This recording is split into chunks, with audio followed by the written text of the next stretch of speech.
Then I want to bring the two people up front. Tim Wesley, who has been a patient now for several years and has created his own foundation to help people out of New York. And Chris Piekorski, which is now 10 years out as well. He has taken over organization in California, and he will tell us a little bit about it. So one of the good and bad things, I told him yesterday, because they both played golf with me yesterday on beautiful Scottish weather. That's the way you're supposed to play golf, by the way. We couldn't finish though.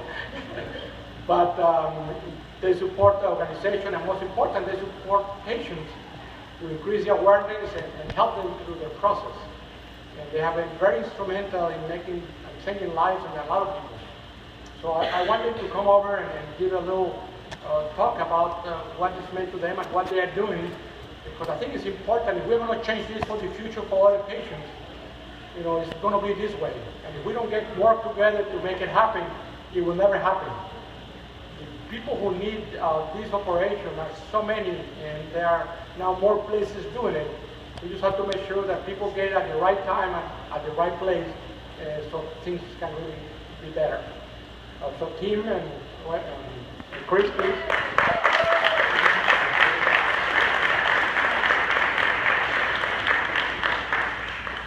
I don't have one of those funny accents, so I feel a little out of place. Bear with me. What do you say?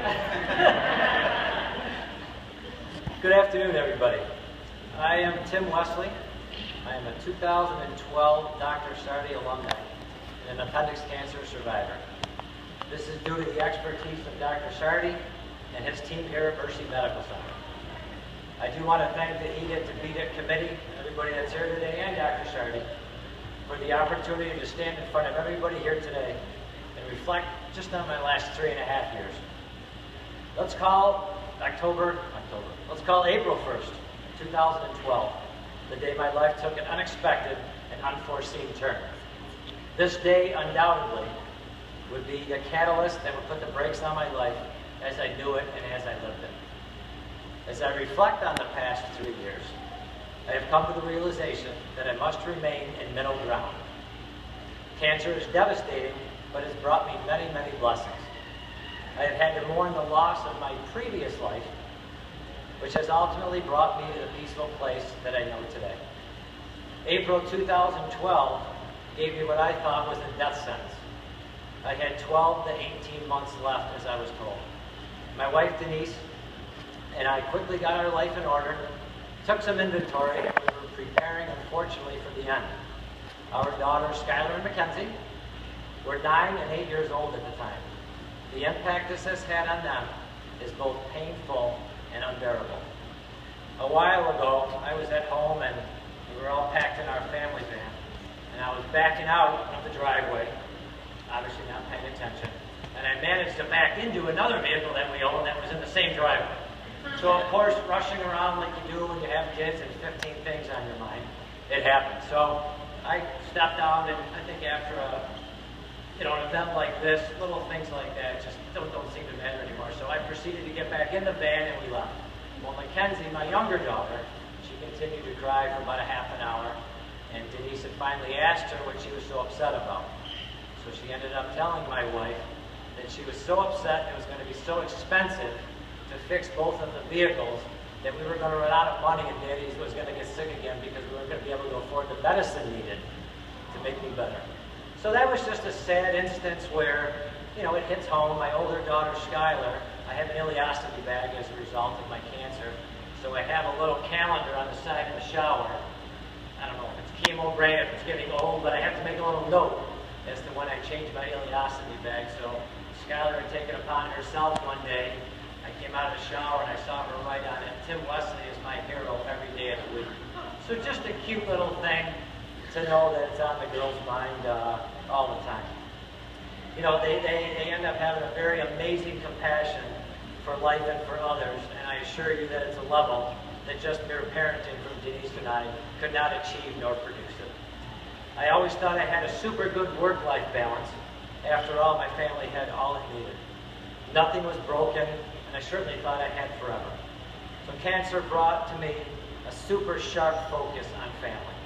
I quickly realized that I could do a little bit of a better job at this thing called life. My girls didn't really need the things, they only needed me. I'm more sensitive to that now, and I always wanted life to slow down because I felt I was missing those moments that I always dreamed of and I have waited a super long time for. Now I fast forward to the today Tim, and all the moments that I dreamed of consume my everyday. And strangely, time can't move fast enough, so I can be sure to buy them their first car, to help them at graduation, of course dance with them at their weddings, and grow old with them and hold my grandchildren. But to be honest with everybody here, what I really, really, really want is to have my daughters buy their own houses so I can eat all their food and run up all their electric bills. I'm looking forward to that. I've been given a second chance, a chance most people are not given, and I'm not wasting that. I survived cancer, although a recent scan shows a really small area where the cancer has returned. Now this fine doctor over to the left of me here tells me that this area is about the size of a marble, and I'm sure there's a fair amount of people in this audience today that can relate to what I'm going through. It feels like a boulder to me, so maybe just the next step in this whole little fight, but there's no giving up anytime soon. But I think most importantly, I'm here right now, and I can tell everybody here there's nothing better. I appreciate every moment in the moment. Cancer taught me that, and it has been a gift in disguise. We are sharing these gifts, and we are paying them forward by helping others, and that truly fills my heart. My family has created a not-for-profit corporation called Being Intimidated. It raises awareness for appendiceal cancer and the funds necessary to support appendix cancer research.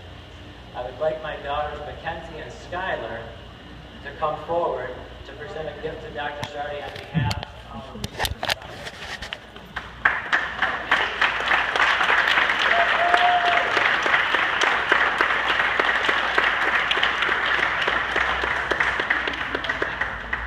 we would like to present Dr. Sardi a $11,000 check from the Being Intimidated Foundation.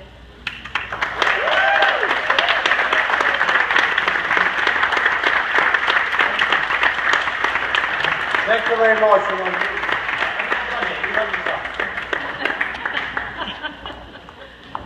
Being Intimidated has been a huge part of my last 3 years. It provides me much joy, yet at times some sadness. I have learned that supporting people requires a very, very delicate balance. The feeling of helping people is awesome, but losing somebody to cancer is incredibly painful. This experience has allowed me to connect with some truly amazing people I otherwise would never have met. I have learned so much, and I am forever grateful. This is the real, real beauty that cancer has provided me. The losses have taught me how to mourn without allowing the sadness to completely consume me. This, my friends, is how cancer and my family can effectively coexist. It is the only way. Looking back through the treatments, the surgery, and the setbacks, and how I fought through it all, I now know my real, true strength. I can do anything. I live with no regrets. I want everybody to be true to yourself. Be who you really, really want to be. Do what you want to do. Live in the here and now. It's okay to worry, but you need to compartmentalize it. Give it time and space, but put it away. Cancer does not define any of us, our actions do. So give good, get good. Thank you again, Dr. Sardi, for your expertise, and thank everybody for listening.